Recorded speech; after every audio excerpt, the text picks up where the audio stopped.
Hold on to your butts. Da-da-da.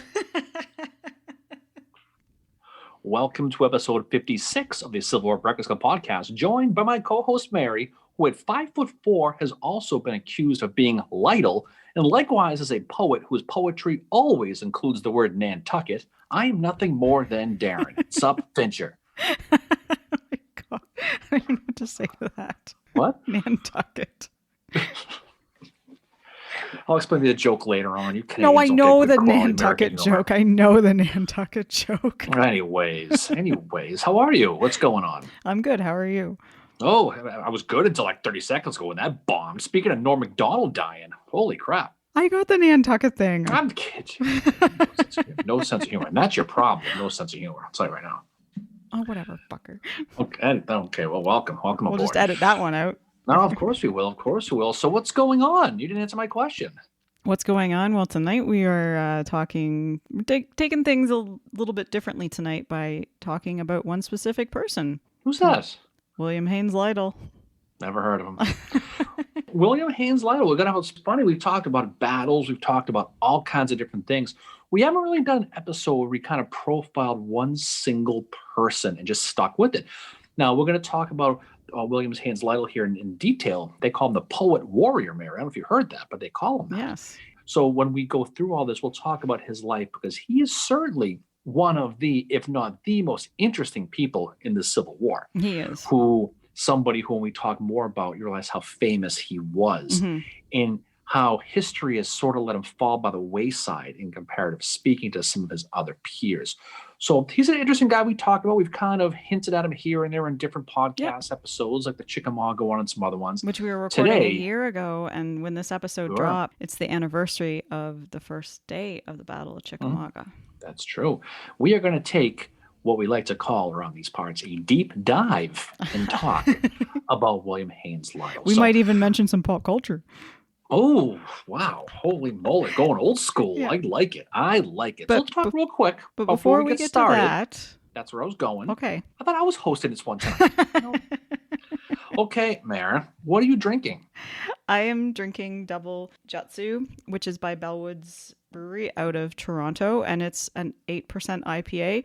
And I think General Lytle would have appreciated that beer because he enjoyed himself a little bit of a drink. And I shouldn't just say here and there, but he was known for drinking. He certainly was. What are you drinking out of a specific mug today, Mara? I don't have a cool mug like what you have, because I've seen yours already. It is my George Henry Thomas mug. When Lytle dies, he is killed on September 20th, 1863, and that's when actually Thomas is most well known for at Chickamauga, is what happens on September 20th, 1863. Love the Rock Mill Springs. Yeah. I'm drinking, it's called Mas Macho Double IPA from New Realm, and it's from Atlanta, of all places, Mary, and there's no correlation to anything, except that's what I had, so that's what I'm going with tonight. And I'm drinking out of my Freemason mug because William Haines Lytle was a Freemason. We'll talk about that during the episode as well. As we hinted at, we're going to talk about Lytle tonight. Now, interesting guy. We'll talk about his background. We're going to talk about some of the things he did leading up to the Civil War, what he did during the Civil War, and his impact after the Civil War. So some quick bio information. Born on the 2nd of November in 1826 in Cincinnati, Ohio, Mary. The Queen City. The Queen City. Part of the elite Lytle family. They were a family of rich land surveyors, and they were just loaded to the gills with political connections. And that's going to benefit him as his life goes on. His father, Robert Todd Lytle, he was a congressman from Ohio's 1st District, also a lawyer. And for young William, he grew up with the world. The sky is limit. The world was his oyster. Such a great... I can't imagine what his childhood was like, because apparently as a kid he met President Andrew Jackson, and afterwards he would walk around the house he lived in shouting Jackson. He was. Time. I mean, he had it all. Handsome, blue eyes, brown hair, trim beard. One patriot hat short of me is what he really was, Mary. Think about it. But he was a very likable guy, and everyone liked him. He attended Cincinnati College, which is now called the University of Cincinnati, where he studied law, became a lawyer after graduating and passing the bar exam. But he had that military blood in him as well. So he decided to join that 2nd Ohio Volunteers as a captain to go off and fight Mexico. Like many of the guys we talked about during this podcast, they all end up in Mexico. We're not going to spend too much time talking about his Mexican days because we're going to talk about some of his more off the field stuff. Yeah. After the war, he won a seat with the Ohio State Legislature. But the other passion he really had, and this is what really makes him different, what we kind of hinted at the intro, is he had a real passion for his ability to write and connect with people. And that was something that really makes him unique. He did. And I think one thing to mention about him, too, is by the age of 15, he's having to shoulder a lot of responsibility because both his parents are dead by that point. His father passed away of tuberculosis when Lytle was 15, and his mother died 2 years later of the same disease. And so he's left to raise his two sisters, Josephine and Lily. The two of them just absolutely worship them, especially Lily. Like there's a lot of correspondence from the Civil War where he is writing to Lily and Lily is writing to him. He does have the help of his grandmother to raise these two girls, and they live in a mansion in Cincinnati. Like as you said, becomes a lawyer. He doesn't really see much action in Mexico at all. But yes, the poet is what he's known for, and it's what makes him into this celebrity. Now you look at somebody like William Tecumseh Sherman, who is known as a celebrity general, but it is after the Civil War. Lytle is a celebrity when he goes into fighting the Civil War, and that's because of his poetry. Mm-hmm. This is Elvis joining the army. It's kind of what it is, like in a lot of ways, right? Think of a celebrity that we know today, and that's what this guy is like. He's a household name north and south. He's kind of like Carly Rae Jepsen. He's that famous. I wonder if he ever called me, maybe. I wonder if he said that to any of his girlfriends, which, by the way, his love life is, one of the things that plays into this image of him as a poet. Mm-hmm. Just really quick, he never marries, never has children that we know of. He was a little bit of a party boy, if you know what I mean. Kind of like... I don't. Kind of like Gouverneur K. Warren. His one thing was he tended to fall in love with his cousins. So he falls in love with his first cousin, Lily, not to be confused with his sister, Lily, who is the daughter of his father's sister, Eliza. Anyway, Lily's father opposes the relationship for obvious reasons, and also because Lytle's reputation as a party boy and a heavy drinker. They break off their engagement in 1853. Sarah Elizabeth Said Doremus is the other girl that he gets engaged to. She's a distant cousin. She's niece of the New Jersey governor, Daniel Haines. That's where the family connection comes into. Uh-huh. Early in 1855, so Lytle asks Said to marry him, and she declines.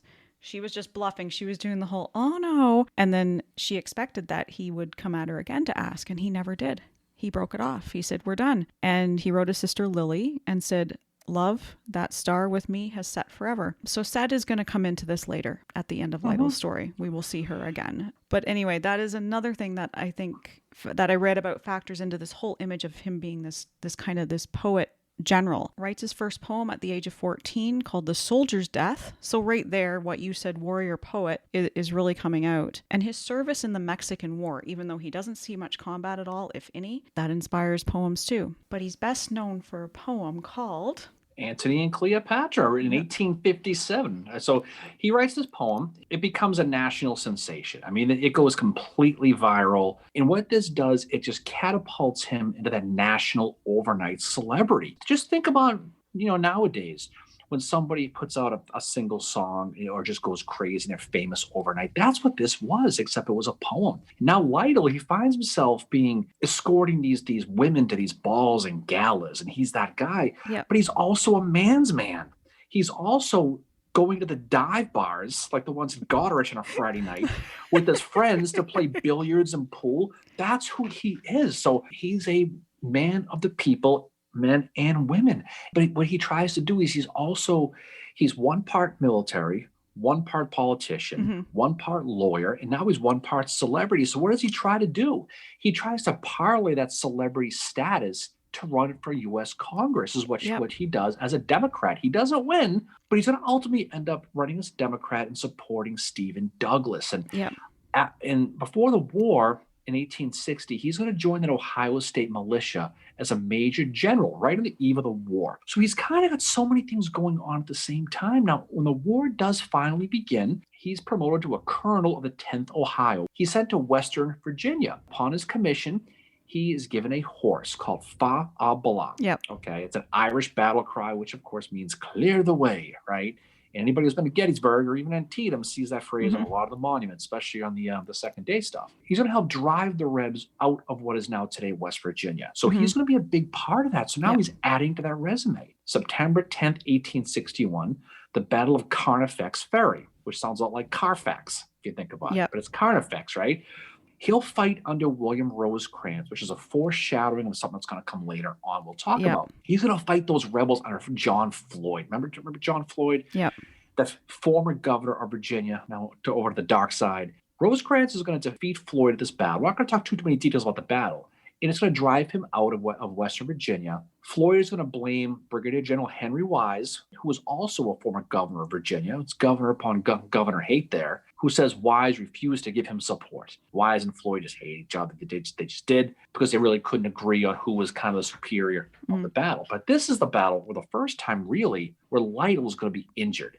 He's going to take a hit here. He's going to be wounded in the left calf while riding that Abala horse. And because of that, he's going to be off the sideline for 4 months to recover with this. While he's gone, he's going to be assigned like a commander of Kentucky. He's going to end up in Kentucky in a military training camp in a town called Bardstown, Kentucky. So he'll be off the field for a little while, and he's going to miss a lot. He will eventually get back to the field where he's going to get a brigade now under a guy named Major General Ormsby Mitchell. His division, he was a former Department of the Ohio. So real quick about Mitchell, he was the guy, I don't know if you knew this, Mary, he was the guy who conspired with James Andrews to steal to train the general that trained in Georgia from that Andrews raid. Now Lytle while this is going on, he's going to help Mitchell organize his attacks on the Chattanooga Railroad kind of while Andrews is still in the train. Yep. He kind of has a little intrigue into this, which is kind of cool at the beginning of his Civil War career. I mean, Lytle is wounded at Carnifax. That's the first time he gets wounded in battle. He has a self-inflicted wound as he makes his way to the Civil War, or as he's, first joined the army. Anyway, he manages to shoot himself nearly in the foot one day when his pistol just kind of goes off in its holster. And then he's riding one night in the dark and the horse trips. No word if the horse was into his flask or not, and fell down. And Lytle managed to just barely misses getting crushed by the horse. So this is another thing with him, is he's kind of always like putting himself out there in a little bit. He's a little bit, I don't know if I want to say like accident prone almost, but he does get injured a few times as we're going to see in the Civil War. And the first one is self-inflicted. Now, jump ahead to October 8th, 1862. We're going to talk about the Battle of Perryville. Now, we're not going to talk in too much detail about this battle because someone told me we were going to be doing a whole episode of Perryville in a couple of weeks. We are. And I was not allowed to talk a lot about Perryville tonight. So I'm going to talk in generalities just so I don't get my butt yelled at. Okay. So he's going to fight at the Battle of Perryville. Okay, well, let's see. And this is in the aftermath of Richmond, Kentucky in August of 1862, that rebel invasion of Kentucky we talked about. This is when Bull Nelson, speaking of riding on a horse, shouldn't have been, he gets hit hard by Edmund Kirby Smith. This is while Second Manassas is going on, raging in the east around the same time. Now at Perryville, Braxton Bragg's army of Mississippi, they're fighting with Don Carlos Buell in the Army of the Ohio. So you have Buell going towards Bragg at that part of Kentucky. Yep. Just after everything went on with what we talked about at Richmond. So on October 8th, 1862, it's kind of the culmination of the Union trying to finally drive the Rebs out of Kentucky. It's basically like what begins with our episode about the Battle of Richmond. This is kind of the bookend to that. Perryville is that final drive, and Kentucky is going to stay under Union control. But this Battle of Perryville is a complete clusterfuck. Like, Buell finds himself again in the acoustic shadow, so he can't hear shit. Meanwhile, Lytle's brigade is currently, getting their asses handed to them by none other than General Patrick Cleburne. Yeah, Lytle finds himself fighting with the 1st Corps and Alexander McCook, that 3rd Division under Lavelle Rousseau. He's got the 17th Brigade command. He's got the 42nd, 42nd, and 88th Indiana, 15th Kentucky, and the 3rd and 10th Ohio. Details we'll talk more about down the road. But Lytle, for lack of a better phrase, is ordered to march to Perryville by Rousseau, thinking the Rebs had vacated the dance floor at this point. Yeah. They're going to go and see what the scoop is. He's going to get there, and he's going to be standing on a ridgeline, and he's going to look down. He's going to see a whole bunch of Rebs, probably a big barbecue going. Maybe it was a NASCAR event, but whatever was going on under Patrick Cleburne and Bushrod Well, Johnson. then clearly there was Lucky Charms. Oh, sure there was. That's probably exactly what it was. But they're looking down into this ravine, this canyon thing, and he sees all these Rebs. And they're deploying into battle lines. So the Rebs have not vacated the dance floor. They are just coming out to the dance floor. Lytle ordered his brigade down that hill towards the Rebs. And it ends up into this 2-hour artillery thing, back and forth and back and forth. Lytle is told, to hold the ground basically as long as he can. Okay, we see what's going on. Just hold it, not it last, at all costs. Just hold it as long as you can, even when the artillery takes off, because he's in charge of an infantry, so he's going to stay there. He's under a Michigander named Orlando Loomis, this artillery. They do leave, and they leave the infantry completely exposed. So it's kind of the opposite in a lot of ways. The infantry leaves the artillery. It's kind of the opposite. Yeah. Lytle's going to hold out and set up his battle line in a place called the Russell House. That's where he's going to set up. And he's trying to get reinforcements. He's getting no reply at all. It's Friday night, doesn't know where anybody is. Same deal, okay? He's trying, he's calling, no one's answering, no one's coming out. No one's saying, call me maybe? I don't know if he apologized the next morning, but who the hell knows, but either way, that's exactly what happened. During the fight, Lytle is going to get hit. He's going to be hit in the head with a piece of shrapnel behind his left ear, and it's going to leave his face completely and utterly covered in blood. Now, one of his sergeants, a sergeant by the name of Dunbar, is going to try to help him. Lytle's going to say, "Leave me, I am done for." Basically, go help somebody else. I'm not going to make it. I can do no more. Let me die here was one of the things he said to someone else too. So he's basically left to die on the field with 265 of his 500 men. With more than 50% of his guys, he's left on the battlefield. Now, Lytle, to the surprise of a lot of people, doesn't die. He was dazed and confused, sitting on a rock, but as we call that, Tuesday night in Goderich, and he's holding on to his sword. He's just sitting there, kind of dumbfounded, holding his sword, sitting on a rock. And this sword, Mary, is not as good as the one I carry around with the battlefield. Nothing as good as that. It's got a golden scabbard. It's diamond studded. It's a beautiful, beautiful sword. Yeah. He's going to be caught while he's sitting there, unfortunately. And that's going to be really the big part of the story with him in Perryville. He's found by Captain Blakemore, who is the adjutant for Bushrod Johnson, also a fellow Ohioan, but a guy that chose to fight for the Confederacy. Lytle does the whole thing like, oh, there's others on the field that need more help than me, but Blakemore can tell that he's really dazed and confused. Lytle goes and offers Blakemore his sword, and he's like, no, I'm not gonna take it. He said, one who could command such men would never suffer such indignity. So he's not even going to take his sword from him, which was a common practice at the time. So Lytle is taken to Bushrod's tent. Bushrod takes one look at him and realizes he's one step away from just sitting there holding a pinwheel a la Hooker at Chancellorsville. And he's like, dude, we need to get you to the brigade surgeon. So that's what happens. But this is like another interesting part of the story too. So he's not really taken prisoner, but he kind of is. No, the thing about Lytle is, we'll talk about this going forward. He's so respected on both sides, and I think that is what is playing into this, is that he's this guy that is, I think he's probably, when he goes in the Civil War, I don't know what you think, but I think he's probably better known than Grant and Sherman are at the beginning of the Civil War. He is, and he's also known in the South as a Democrat who's not an abolitionist. Yep. And that's a big part of this, because when he is captured and W.T. Blakemore catches him and he refuses to take the sword, Lytle actually praised the Confederates to Blakemore. He said the Confederates had matchless bravery and undaunted courage, he says. So he gets caught. He gets taken to a guy named Dr. Gentry, his hospital, where Gentry's going to take all Lytle's valuables and hold them safe for him. He's going to take his stuff away. There's sort of one of William Hardy's staff guys tried to steal that sword. Bushrod Johnson found out about it and threatened to court-martial a guy until he gave his sword back. But to your point, Lytle's taken to a place called Harrodsburg, Kentucky as a prisoner. Now, he stays at the home of a guy named Colonel Bowman. It's like an apartment sitting around hanging out. They're very cordial. It's not a jail. I don't want to say he was having a great time, but he is taken care of very, very well. The one thing that Lytle was afraid of, he was afraid that his girlfriend, whoever it was, probably said and his sisters would be, because Lytle's not married, so it would be his Lily and Josephine and Sed. It was whoever his phrase was wife, but I think it was whatever women in his life were afraid that they thought he was dead, and he didn't want them thinking he was dead. So he asked the rebels if he could send a messenger through the lines to go see across the Don Carlos Buell, just to let them know, hey, let them know I'm alive, I'm okay, things are good, I'm hanging out watching Scooby-Doo with the Reds here, just having a good time, I'm fine, okay?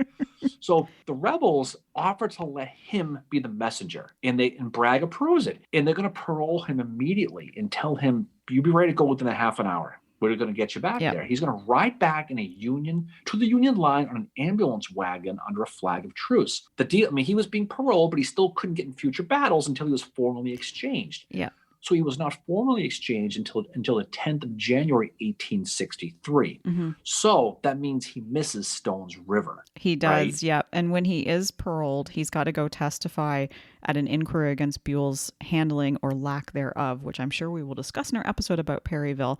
But the one thing that Lytle does is he plays this, like, he's a lawyer, and he does, like, it's kind of like Abraham Lincoln in the Lincoln movie. You remember that part where Lincoln uses that lawyer's dodge to It's a get lawyer's dodge. Yeah, to do, like, there's nobody here. There's no commissioners here. As far as I know. As far as I know. Well, what does Lytle do? He refuses to talk of his time when he's behind enemy lines, and that's because of something in his parole where it said he was not to reveal anything that I might have discovered within the line of the enemy.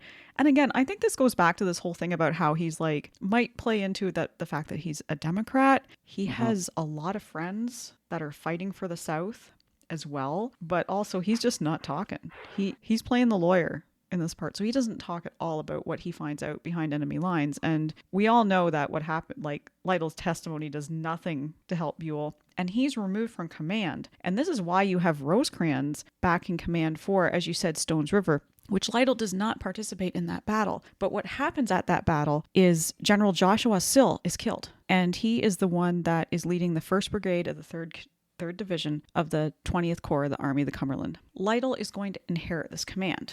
The one thing that I found surprising in my research is that it took a long time for Lytle to get here, for Lytle to get such a high command. And the reason for this is he was passed over many times. And that's because his days as a politician, there were rumors flying around that he was a heavy, heavy drinker. And that's how they went at people in this day, is they would find out something about somebody.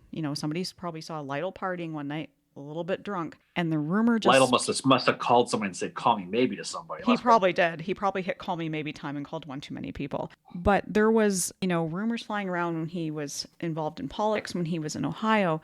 But then the same rumors started flying around again when he had started fighting in the Civil War. And these are clearly from his rivals. Think a lot like what Halleck did to Grant.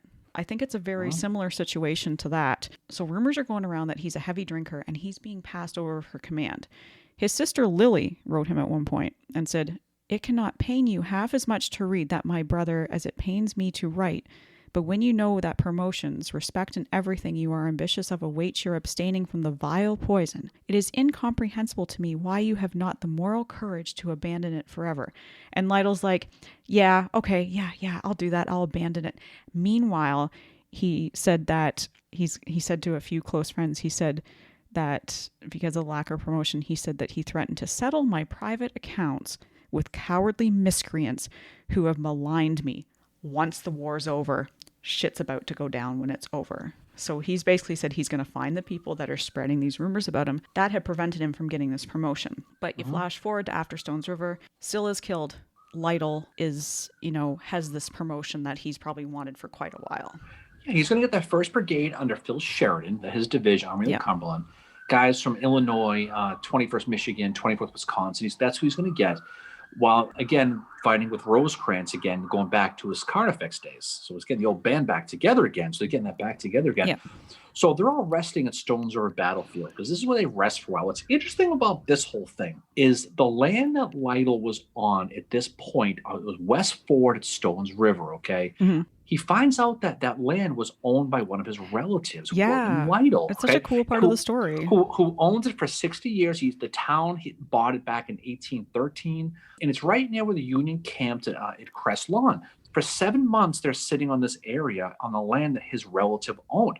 So while he's in camp with Rosecrans' army at Stones River, he starts to look around. He pulls out the yellow pages, and he starts to realize he's got relatives in the area. They're all rebel sympathizers. He's like, shit, I know people here. So he decides to start knocking on doors. He writes to his sister Lily and says, "I took supper last night at Mr. Lytle's. He's one of the richest men in Tennessee with a large quantity of Negroes, a third wife," whatever the hell that means, Mary, 3,000 acres of land and 16 children. Okay, probably because of the 3 wives.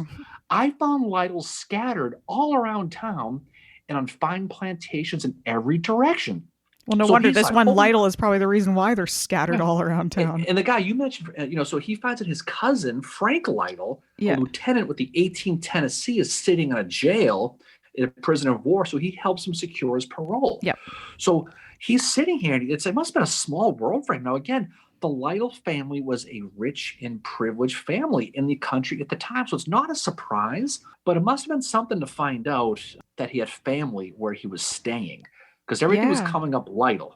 Personally, I like to know what the third wife thing's all about, what that even means. It's like, who knows? It's a bit different No. at that time, I think. We're not here to judge. No, the other thing too that Lytle does at this time, just bringing Sed back into the story. You know, this woman that he's basically is like, I'm done with you, but in a way, it's kind of not really. He writes his sister Lily. He confirms to her this attachment that he still has to Sed, and he says that, tell her that I will never forget her, and if I survive the war, I hope to meet her again. So even though he's broken off this engagement, which I'm wondering if it was kind of like a, you know, just I'm too proud and she was too proud to, like, you know, accept it. But, you know, he's still writing to Lily, his sister, and clearly he's still thinking of Sed, which is, you know, this is a part of Lytle's story that I don't think gets talked about a lot. But again, it's like any of these guys. It makes them more human to know that there's this happening with them as well during the war. It's not all about the war. They're thinking about their loved ones back home too. Well, I think it's important. We talk about it because don't forget too, Lytle he's a poet. He's passionate. Oh, he is. Right? He's so he said, like, he's kind of like,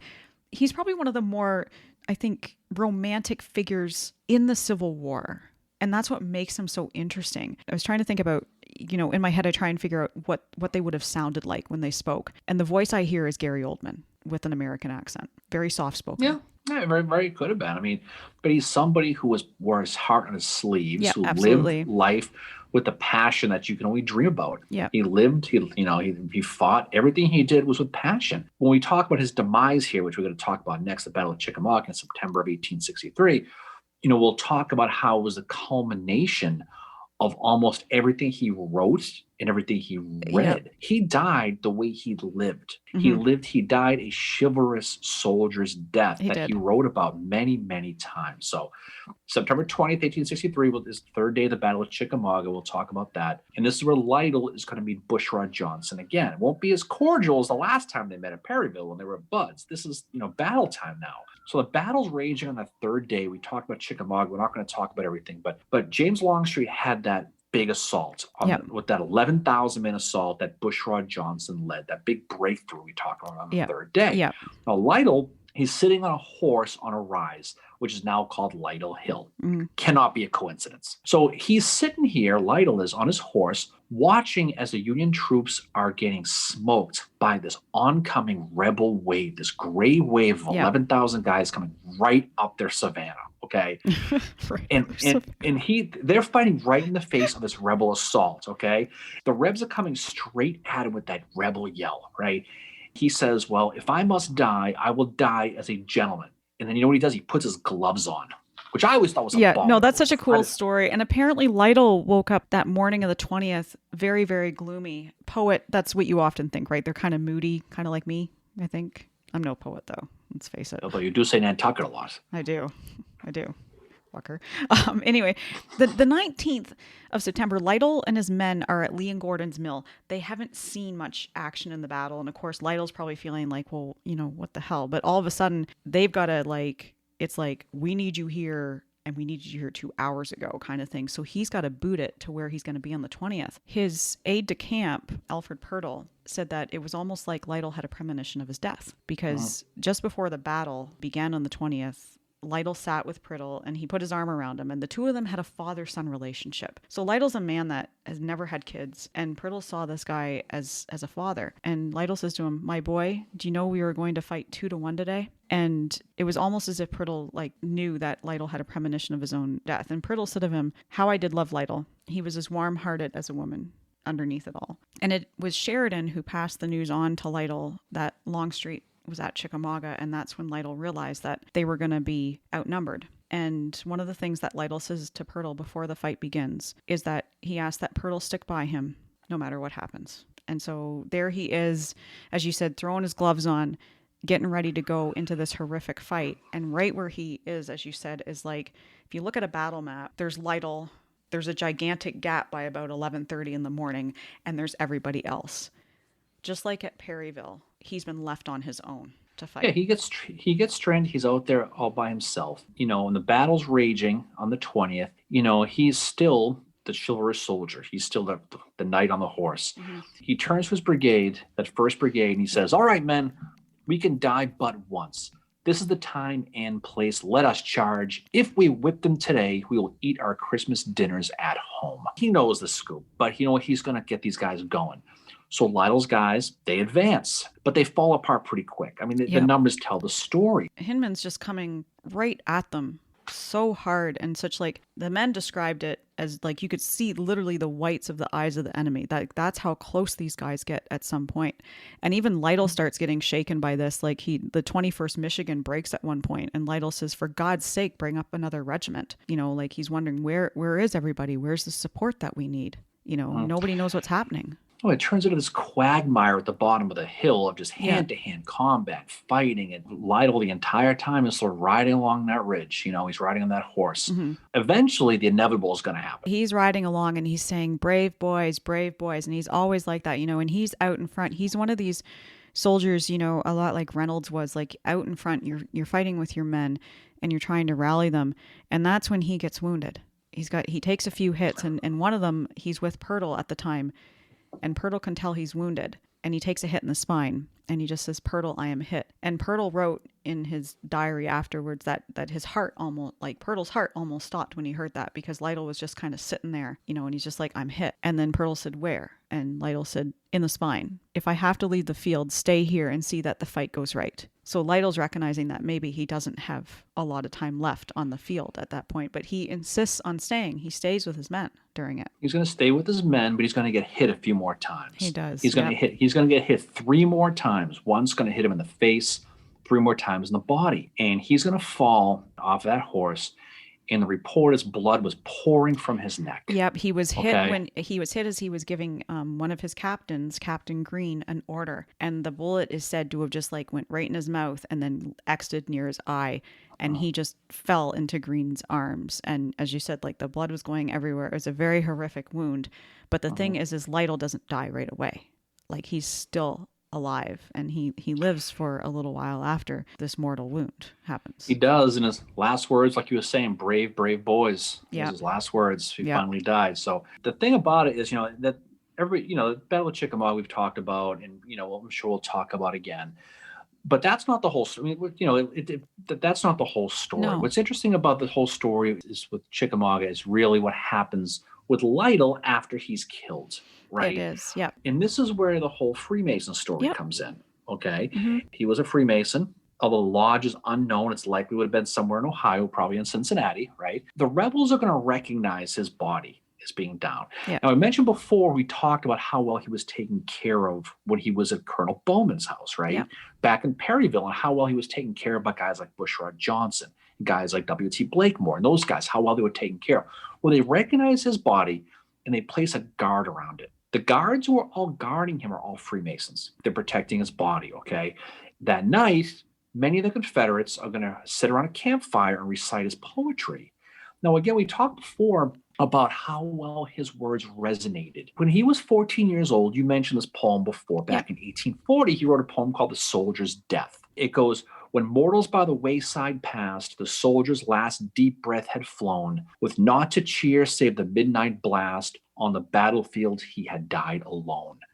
And this was the big fear in 19th century America. Yeah. His poetry epitomized what was known as the good death, that Victorian era death, where you die with people, loved ones around you, at peace with God. That was the good death.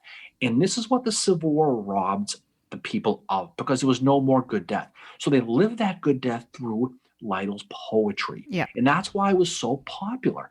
What was absent from that normal type of life and death, it lived in his poetry. And that's why it made him so popular on the battlefield. And that's why he was the soldiers relate to what he's saying. And that opening line from Antony and Cleopatra, "I am dying, Egypt dying," was a catchphrase in homes in the North and South. This is another reason why Lytle is, again, it goes back to that celebrity. he's got this thing that's a catchphrase, but, he's also written this poetry based off age 14. Like, you're writing those words, and you've never had that experience as a soldier, but you're able to write it and capture it. So the men are able to relate to it. And his poetry is recited at the campfires on both sides, especially, on the southern side. And as you said, the good death, like Lytle's able to kind of capture that. He had a way of describing war in a very Shakespearean or Greek war hero way. Yeah. But it talked about valor and duty, fighting for something bigger than yourselves. I think the thing about it, though, is him dying kept a lot of the criticism away that guys like Joshua Chamberlain didn't get kept away. Absolutely. Right? Now, it was a night and day, apples and oranges thing, what they both did. Yeah. Because what he did is he talked about it during the time. So when in absence of concept of death at that time, they lived in his poetry. It wasn't just talked about later. He had that one poem. I'm just going to read a quote from it. It says, "I gazed forth from my wintry tent upon the star-gemmed firmament. I gazed till the sun, the drums rolled at dawn. He comes, he comes." And he's talking about death.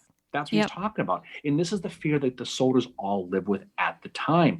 When he died and the rebel soldiers saw he died, it's almost like a part of what they were living for died as well. Yeah. Right? Because his words epitomized to them what they were fighting for. He's living his words now, right? Right. And he lived, the way he died is the way he lived, and he lived and he died the way his poetry was written. So it's not a surprise that the rebels, in this case, protected him, especially that he was a Freemason. Exactly. He was protected by that. And he's somebody who, would have been a much bigger deal politically if he had lived, but he also had that living out his poetry type of life. His life, he lived the way he wrote, and he wrote the way he lived, and he died the way he wrote. And he died probably exactly the way he wanted to. Exactly. No, I completely agree with you. I think he did. The story of him being a Freemason was initially what attracted me to studying him more, because I was very, very intrigued by that. Hearing that the men who all guarded him were Freemasons and that they were protecting his body, his poetry being recited on both sides, and just this high level of respect. You have Confederates coming to pay their respects hours after he's passed away. And, the one thing that was found on him was a Maltese cross that had been given to him by the 10th Ohio. And it was given to him 11 days before he died. And I'm sure you will correct me if I'm wrong in this, but the Maltese cross is very much a Freemason symbol, is it not? No, you're not going to say yes or no on that. I'm sorry, you cut off for a second. Okay, so he is given this Maltese cross, whether it's the Freemason thing or not. I hate them, by the way. He's given this by his men of the 10th Ohio, who he's no longer commanding at this point, but they wanted to give him a parting gift. So when they give that to him 11 days before he dies, he gives a speech, and he says, "It may not be for all of us here today to listen to the chants that greet the victor, nor to hear the brazen bells ringing out the new nuptials to the states. But those who do survive can tell how their old comrades died with their harness on, the great war for union and liberty." So it's almost like even there, he's speaking very poetically. Whether he has a premonition of his death or not, I think that really ties into what you just said about he died how he would have wanted to. He died this kind of warrior poet on the battlefield. But the thing with Lytle is that he's not as well known as someone like a Sherman or a Grant or Chamberlain. Yet he goes into the Civil War probably as one of the best known figures, I think. I think at the beginning of the Civil War, if you said William Tecumseh Sherman, a lot of people might have been like, who is that? But if you said William Haines Lytle, I think you would have had a lot of people knowing who he was. No, I think most people, at the time, you talk about famous people, and, you mentioned Sherman and Chamberlain. They were famous because of what they did in the war. This is a guy who was famous when he went into the war. Yeah. But he was also a celebrity who fought in the war. He wasn't a celebrity who just was there. He actually fought. He fought, and he fought very hard, too. And he came up with that catchphrase, "I'm dying, Egypt dying." Exactly. It's not exactly hasta la vista, baby, like it is today. No, or, I made him an offer he couldn't refuse, but I think at the time, probably was. It was a catchphrase.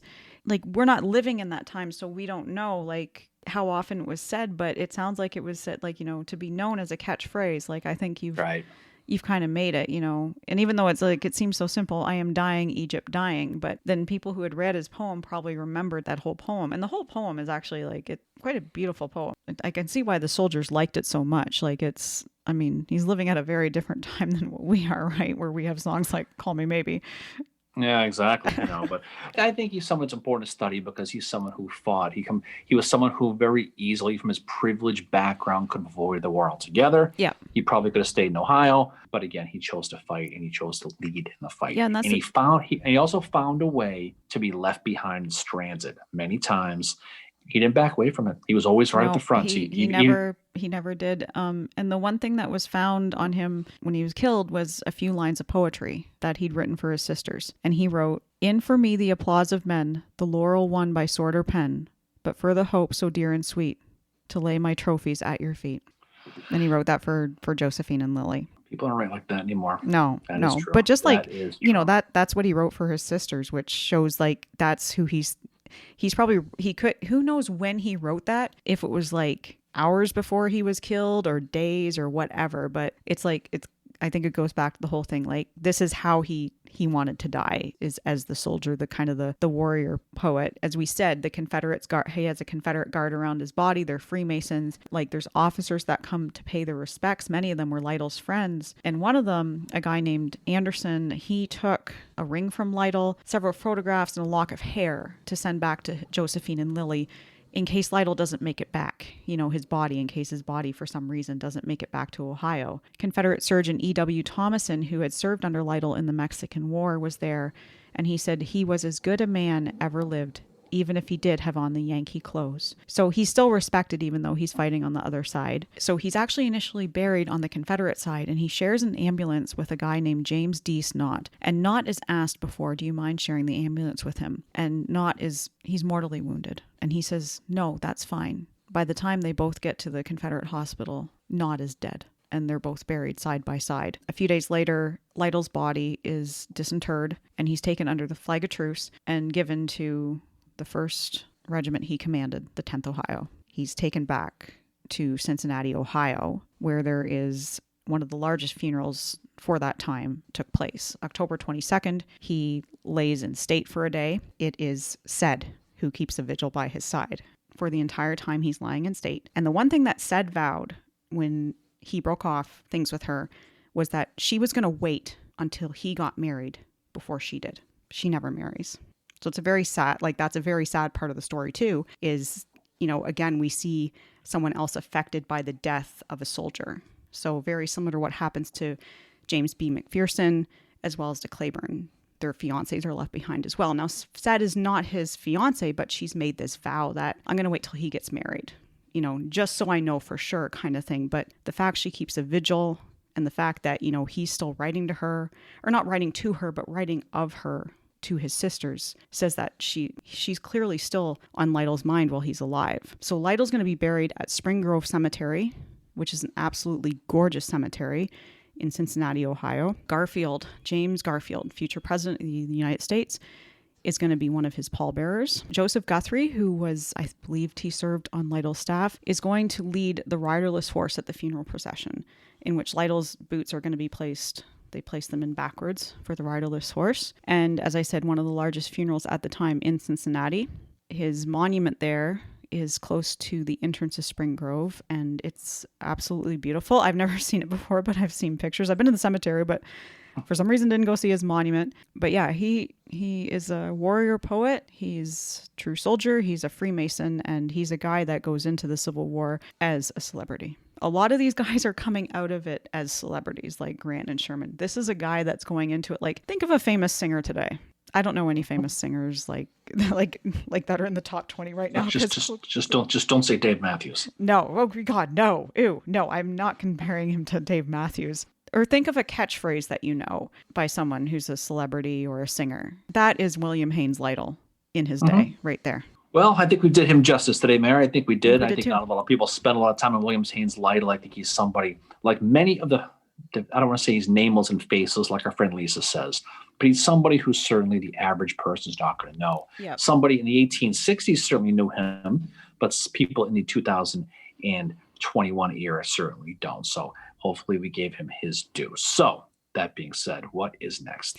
So next we are going to be doing a episode with another history podcast about battlefield preservation, which I'm sure we will be able to reveal more details about that soon. Then we are going to be back into the battles again, and we are going to be discussing Corinth, and then very soon after that we are going to be discussing Perryville. So we're going to be revisiting Perryville again soon. So we thought it was quite, not only did we want to talk about Lytle for the anniversary of Chickamauga, which is this weekend when this episode drops, but just because we have Perryville coming up as well, and we thought that was a good way to kind of segue into that, and also just to tell his story of this guy that might not be as well known as some of the other generals in the Civil War. Oh, it's good. We talk about battles, we talk about different things, but it's nice sometimes to just focus on a guy and talk about his impact, especially somebody who I think history is kind of left by the wayside a little bit.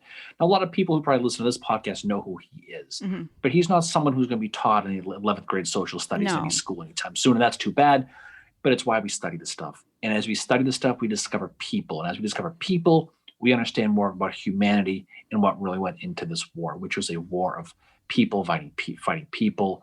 And every one of these people had their own background, their own stories, and not all of them gets talked about. And that's why it's especially our job to do it. So. And especially the impact, that it has on others in his life. Like, who knows how his sisters, especially Lily, who was very close to him, was affected by his death. And then you have Sed, who apparently never marries. Those women, they don't have a voice in history at all.